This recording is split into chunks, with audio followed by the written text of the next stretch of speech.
사랑하는 주 예수님, 이 글을 읽는 저와 이 글을 듣는 모든 사람들, 당신의 말씀 앞으로 인도하심을 감사합니다. 인도된 모든 시간 속에서 주님을 만나고 주님을 살아낼 힘을 얻게 하여 주옵소서. 이 땅에 태어난 목적과 계획하심의 안에 발견되기를 소망하며 우리의 모든 문제나 우리의 모든 기쁨과 우리의 모든 감사와 우리의 모든 호흡까지 주님 앞에 내어놓습니다. 주님 당신을 채워 주옵소서. 주 예수님 이름으로 기도드립니다. 아멘.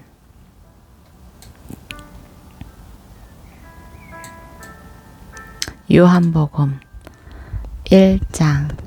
태초에 말씀이 계셨습니다. 그 말씀은 하나님과 함께 계셨고 그 말씀은 하나님이셨습니다. 그분은 태초에 하나님과 함께 계셨습니다. 모든 것이 그분을 통해 지음받았으며 그분 없이 된 것은 아무것도 없었습니다. 그분 안에는 생명이 있었습니다. 그 생명은 사람들의 빛이었습니다. 그 빛이 어둠 속에서 비추고 있지만 어둠은 그 빛을 깨닫지 못했습니다. 하나님께서 보내신 사람이 있었습니다. 그 이름은 요한이었습니다. 요한은 그 빛에 관해 증언하러 온 증인이었는데 이는 그를 통해 모든 사람이 믿게 하려는 것이었습니다. 요한 자신은 그 빛이 아니었습니다. 그는 다만 그 빛에 대해 증언하기 위해 온 것입니다. 참 빛이 있었습니다. 그 빛이 세상에 와서 모든 사람을 비추었습니다. 그분이 세상에 계셨고 그분이 세상을 지으셨지만 세상은 그분을 알아보지 못했습니다. 그분이 자기 땅에 오셨지만 그분의 백성들이 그분을 받아들이지 않았습니다.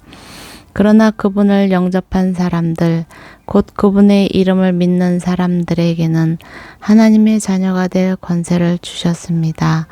이 사람들이 하나님의 자녀로 태어난 것은 혈통이나 육정이나 사람의 뜻으로 된 것이 아니라 하나님의 뜻으로 된 것입니다. 그 말씀이 육신이 돼 우리 가운데 계셨기에 우리는 그분의 영광을 보았습니다. 그것은 은혜와 진리가 충만한 아버지의 독생자의 영광이었습니다. 요한은 그분에 대해 증언해 외쳤습니다. 내가 전에 내 뒤에 오시는 그분이 나보다 앞선 것은 나보다 먼저 계셨기 때문이다 라고 말했는데 그분이 바로 이분이시다. 그분의 충만함으로부터 우리 모두는 분에 넘치는 은혜를 받았습니다. 율법은 모세를 통해 주셨지만 은혜와 진리는 예수 그리스도를 통해 왔습니다. 지금까지 아무도 하나님을 본 사람이 없었습니다. 그러나 아버지 품에 계시는 독생자께서 하나님을 알려주셨습니다. 예루살렘의 유대 사람들이 제사장들과 레위 지파 사람들을 보내 당신은 누구시오? 라고 요한의 정체를 물었을 때 요한이 한 증언은 이렇습니다. 그는 거절하지 않고 고백했습니다. 나는 그리스도가 아니요. 그들이 물었습니다. 그러면 당신은 누구요? 엘리야요? 요한이 대답했습니다. 아니요. 그러면 그 예언자요? 그가 대답했습니다. 아니요. 그러자 그들이 말했습니다. 그러면 도대체 당신은 누구요? 우리를 보낸 사람들에게 가서 대답할 말을 좀 해주시오. 당신은 자신을 누구라고 생각하오? 요한은 예언자 이사야의 말로 대답했습니다. 나는 주를 위해 길을 곧게 하라고 광야에서 외치는 사람의 소리요. 보냄을 받은 유대 사람 중에는 바리새파 사람들이 보낸 아들이 있었습니다. 그들이 요한에게 질문했습니다. 당신이 그리스도도 아니고 엘리야도 아니고 그 예언자도 아니라면 어째서 세례를 주시오? 요한이 대답했습니다. 나는 물로 세례를 주지만 여러분 가운데 여러분이 알지 못하는 한 분이 서 계시오. 그분은 내 뒤에 오시는 분인데 나는 그분의 신발끈을 풀 자격도 없소. 이 일은 요한이 세례를 주던 곳 요단강 건너편 베다니에서 있었던 일입니다. 다음 날 요한은 예수께서 자기에게 다가오시는 것을 보고 말했습니다. 보시오, 세상 죄를 지고 가시는 하나님의 어린 양이십니다. 내가 전에 내 뒤에 오시는 분이 나보다 앞선 것은 그분이 나보다 먼저 계셨기 때문이다 라고 말했던 분이 바로 이분이십니다. 나도 이분을 알지 못했습니다. 그러나 내가 와서 물로 세례를 주는 까닭은 바로 이분을 이스라엘에게 알리기 위함입니다. 그리고 요한은 또 이렇게 증언했습니다. 나는 성령이 하늘에서 비둘기같이 내려와 그분 위에 머무는 것을 보았습니다. 나도 이분이 그분인 줄 알지 못했습니다. 그러나 물로 세례를 주라고 나를 보내신 분이 어떤 사람에게 성령이 내려와 머무는 것을 내가 보게 되면 그가 바로 성령으로 세례를 줄 분임을 알고 일러주셨습니다. 그런데 나는 그것을 보았습니다. 그래서 이분이 하나님의 아들이라고 증언하는 것입니다. 다음 날 요한은 자기 두 제자와 함께 다시 그곳에 서 있다가 예수께서 지나가시는 것을 보고 말했습니다. 보라, 하나님의 어린 양이시다. 그 말을 듣고 요한의 두 제자가 예수를 따라갔습니다. 예수께서 뒤를 돌아 그들이 따라오는 것을 보고 물으셨습니다. 무엇을 원하느냐? 그들이 말했습니다. 랍비여, 어디에 머물고 계십니까? 랍비는 선생이라는 뜻입니다. 예수께서 대답하셨습니다. 와서 보라. 그래서 두 제자는 가서 그분이 계시는 것을 보고 그날 그분과 함께 지냈습니다. 때는 오후 4시쯤이었습니다. 요한의 말을 듣고 예수를 따라간 두 사람 중 한 사람은 시몬 베드로의 동생 안드레였습니다. 안드레는 가장 먼저 자기 형 시몬을 찾아가 말했습니다. 우리 메시아를 만났다. 메시아는 그리스도라는 뜻입니다. 그리고 그는 시몬을 예수께 데려왔습니다. 예수께서 시몬을 보고 말씀하셨습니다. 너는 요한의 아들 시몬이구나. 이제 너는 게바라고 불릴 것이다. 게바는 베드로라는 뜻입니다. 다음 날 예수께서 갈릴리로 떠나시려다 빌립을 만나 말씀하셨습니다. 나를 따라라. 빌립도 역시 안드레와 베드로처럼 벳세다 마을 출신이었습니다. 빌립은 나다나엘을 찾아가 말했습니다. 모세가 율법에 기록했고 예언자들도 기록했던 그분을 우리가 만났소. 그분은 요셉의 아들 나사렛 예수요. 나다니엘이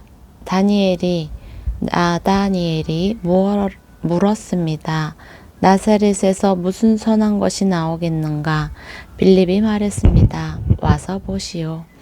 예수께서 나다나엘이 다가오는 것을 보시고 그에 관해 말씀하셨습니다. 여기 참 이스라엘 사람이 있다. 이 사람에게는 거짓된 것이 없다. 나다나엘이 물었습니다. 어떻게 저를 아십니까? 예수께서 대답하셨습니다. 빌립이 너를 부르기 전 내가 무화과 나무 아래 있을 때에 내가 보았다. 그러자 나다나엘이 대답했습니다. 랍비여, 당신은 하나님의 아들이시며 이스라엘의 왕이십니다. 예수께서 그에게 말씀하셨습니다. 내가 무화과 나무 아래 있던 너를 보았다고 해서 믿느냐? 이제 그보다 더 큰 일도 보게 될 것이다. 그리고 예수께서 덧붙여 말씀하셨습니다. 내가 진실로 진실로 너희에게 말한다. 너희는 하늘이 열리고 하나님의 천사들이 인자 위에서 오르락 내리락 하는 것을 보리라. 2장 3일째 되던 날 갈릴리 가나에서 결혼식이 있었습니다. 예수의 어머니도 그곳에 계셨고 예수와 제자들도 그 결혼식에 초대받았습니다. 그런데 포도주가 다 떨어지자 예수의 어머니는 예수께 와서 포도주가 다 떨어졌구나 라고 말해 주었습니다. 예수께서 대답하셨습니다. 어머니, 그것이 나와 에게 무슨 관계가 있다고 그러십니까? 아직 내 때가 이르지 않았습니다. 그러나 예수의 어머니는 하인들에게 말했습니다. 무엇이든 그가 시키는 대로 하라. 가까운 곳에 돌 항아리 6개가 놓여 있었습니다. 그것은 유대 사람들의 정결 의식에 쓰는 것으로서 각각 물 2-3메트레테스 들어가는 크기의 항아리였습니다. 예수께서 하인들에게 말씀하셨습니다. 저 항아리들에 물을 채우라. 그래서 그들은 항아리마다 물을 넘치도록 가득 채웠습니다. 그러자 예수께서 그들에게 말씀하셨습니다. 이제 물을 떠서 잔치 책임자에게 갖다 주라. 그들은 말했습니다. 잔치 책임자는 물이 변해된 포도주를 맛보았습니다. 그는 그 포도주가 어디서 났는지 알지 못했지만 물을 떠온 하인들은 알고 있었습니다. 잔치 책임자는 신랑을 불렀습니다. 그러고는 이렇게 말했습니다. 누구든지 처음에는 맛 좋은 포도주를 내오다가 손님들이 취하면 덜 좋은 포도주를 내는 법인데 당신은 가장 좋은 포도주를 지금까지 남겨두었군요. 예수께서 이 첫 번째 표적을 갈릴리 가나에 향해서 행해 자기의 영광을 드러내셨습니다. 그러자 예수의 제자들이 그를 믿었습니다.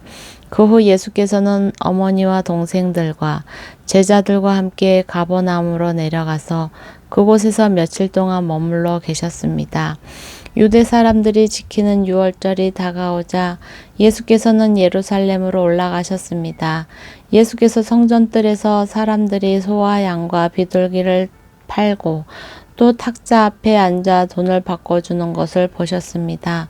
예수께서는 노끈으로 채찍을 만들어 양과 소들을 모두 성전 밖으로 내쫓고 돈을 바꿔주던 사람들의 동전을 쏟고 탁자를 엎어 버리셨습니다.